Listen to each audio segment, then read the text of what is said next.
Peter, we haven't had a chance to talk about Super Bowl 53. Even though it was the lowest scoring Super Bowl ever, there's still plenty of meat on that bone. I'm curious your big picture thoughts on the Patriots' sixth championship and the way they pulled it off, shutting down a team that had scored 54 points 11 weeks earlier in Week 11 against the Chiefs, holding them to only 3 in the game that matters most. I think there could not have been a better performance and a better 4 quarters for the legacy of the best team of most of our lifetimes.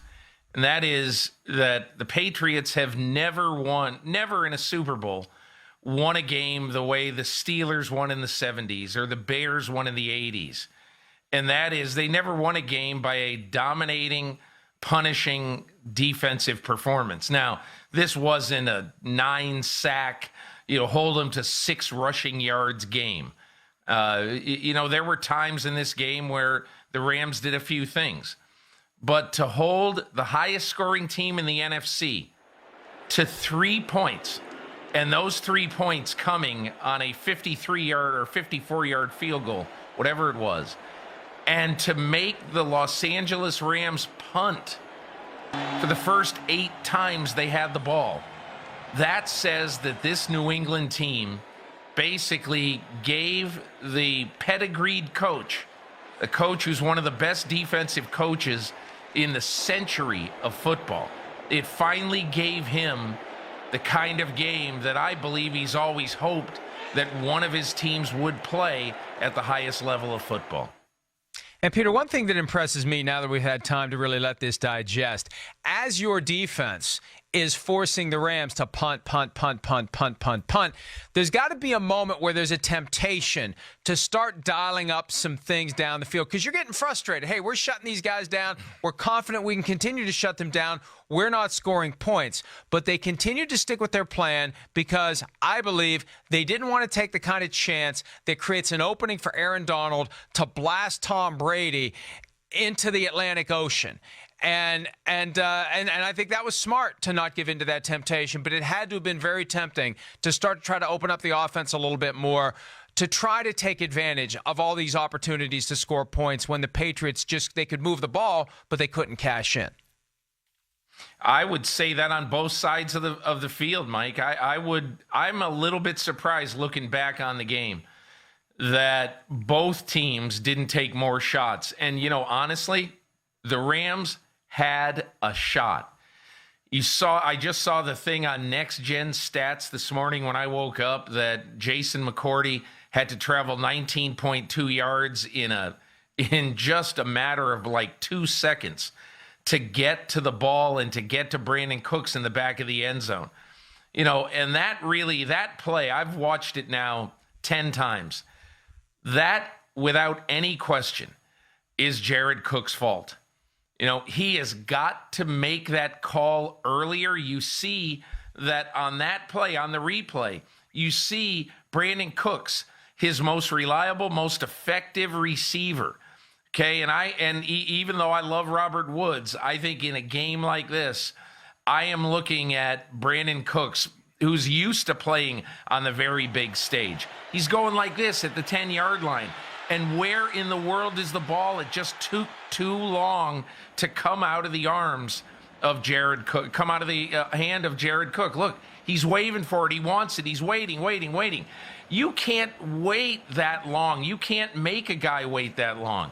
And that, to me, we're looking at the most significant play of this Super Bowl, in my opinion, because that would have made it 7-3, and who knows then what would have happened after that. If the Rams go up 7-3, Patriots are shaken up a little bit. They can't move the ball.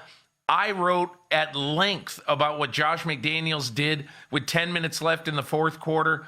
He got the offense together, and he said, look, we're changing everything about what we're doing and putting a big package to keep their base defense on the field, which ended up working great on the next 2 series. But my whole point is we have no idea what would have transpired in this game if that play would have been converted. And, I mean, we could have a new Super Bowl champion today, but what a play by Jason McCourty, but what a poor play by Jared Goff. Hey, Peter, I agree with you completely. In the schematic that they have on the Next Gen Stats Twitter account, it shows how that play busted open, how Devin McCourty got sucked over to the wrong side of the field by following Robert Woods. To cover and let Robert Brandon Woods. Cooks run. Yeah. And ran right by him. There were 3 guys on Woods, no one on Cooks. And you're right, Goff held the ball too long. And when he finally threw it, he didn't zip it. It may have been one of those situations where Goff is thinking, oh, crap, he's so wide open, I can't blow this. Right. Instead of just firing it in there like he would have maybe if he'd been covered. You got to fire it in because you got a small window. You got a guy wide open. He puts too much air under it, and he gives Jason McCourty the chance to clean up Devin McCourty's mess. And I'm right with you on this. You got about 19 minutes left in the game after that, less than 19, between 18 and 19. Yeah, and it's 7-3 now. The Patriots have a different mindset when they have the ball. The Rams have a different mindset on defense. They've just had a kick in the pants. They are fired up. They have momentum. They may be coming after Tom Brady more aggressively than they had all game. And one bad move there by the Patriots offense, you're setting the stage for 10-3, 14-3, and maybe the floodgates open for the Rams in the final quarter if the Patriots can't get things going.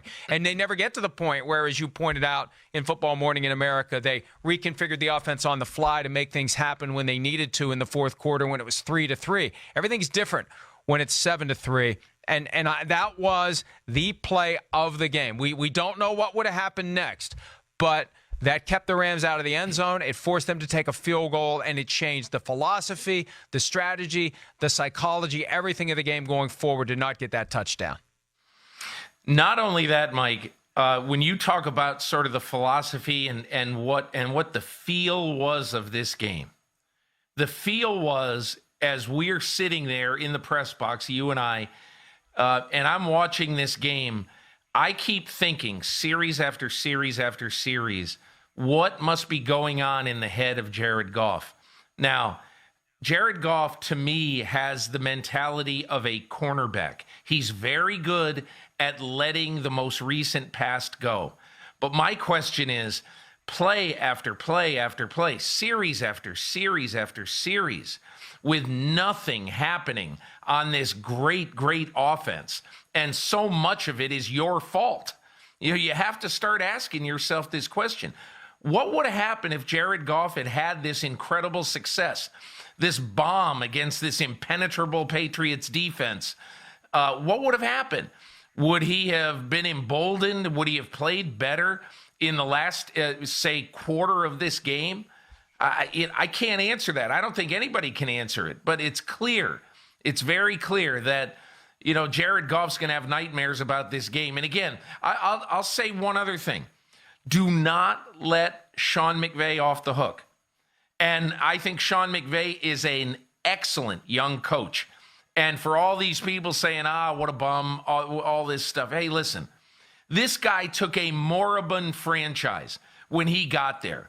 A franchise that was one of the worst, regardless of their record at the time, 7-9. It's one of the worst 4 or 5 franchises in the league, in my opinion. They're in LA. There's all this pressure to do well. And you look at this, look at what Sean McVay accomplished. To me, but having said all that, where was the out-of-the-box thinking in this game? Where were the plays that, that were in the laboratory for 2 weeks with Sean McVay and Zach Taylor? There was no explosion. There were no like fun, gimmicky type things.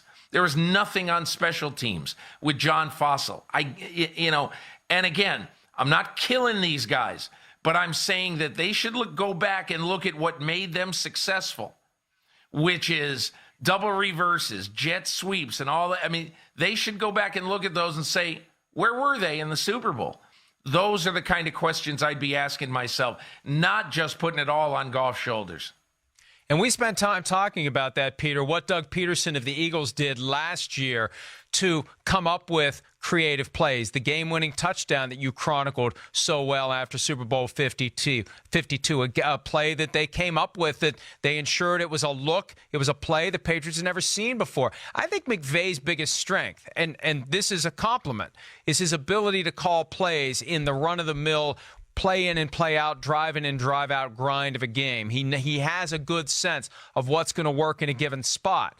but you just can't show up with everything you've ever done for Super Bowl 53 against Bill Belichick, because he will know everything you've ever done, and he will be ready to counter whatever it is that you are going to do. And I thought the most telling nugget that came out of the Super Bowl, Peter, was that, and I think CBS picked up on this during the broadcast, that the Rams were breaking the huddle with 15 seconds or left on the play clock to shut off Bill Belichick's ability to communicate to his defense, willing to give up McVay's ability to communicate with Jared Goff, thinking that all things equal, it's better to not have Belichick talking than it is to have me talking to my quarterback. That tells me that at some level the confidence wasn't there that they were going to be able to outsmart and outwit Bill Belichick. And I would say this, if this is the way you've been running your offense for 35 games, that's how many games that Sean McVay had coached this Rams team. And one of his trademarks is get to the line, either do that little sugar huddle where, you're not in the huddle for a long time. Maybe you just lean in and get a quick something. And then what happens is you get to the line of scrimmage and you got the voice in your ear, you're looking around, you're checking this way, you're checking that way.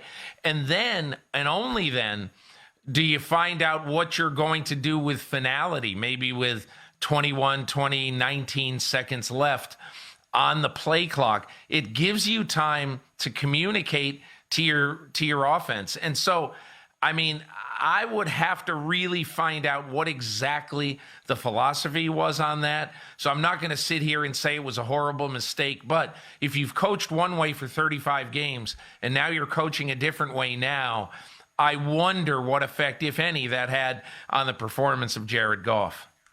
And, there's a thought going forward that this experience will help Sean McVay the next time he's coaching a Super Bowl team. It'll help Jared Goff if he's the quarterback of the Rams, if and when they get back to a Super Bowl. I could look at this the other way, though, and say this experience may have freaked them out sufficiently, may have scarred them sufficiently that the next time around they're going to have a hard time pushing out the bad memory and just kind of going back to square one and doing it a different way. I just feel like there wasn't enough time spent on creativity. And maybe both Goff and McVay got a little overwhelmed by the moment. And we should have expected that to a certain extent. And I think that Andrew Whitworth made some comments after the game to Mike Silver confirming this idea that guys were just a little too overwhelmed. And the last team that's going to be overwhelmed by a Super Bowl is the team that's had its head coach and its quarterback there 9 times and has been there 4 out of the last 5 seasons. I always thought coming into this game that was going to be a factor. I never in 100 years thought that the Rams would score 3 points, and the only 3 points would be scored on almost a Hail Mary field goal. I think it was an amazing performance by the Patriots.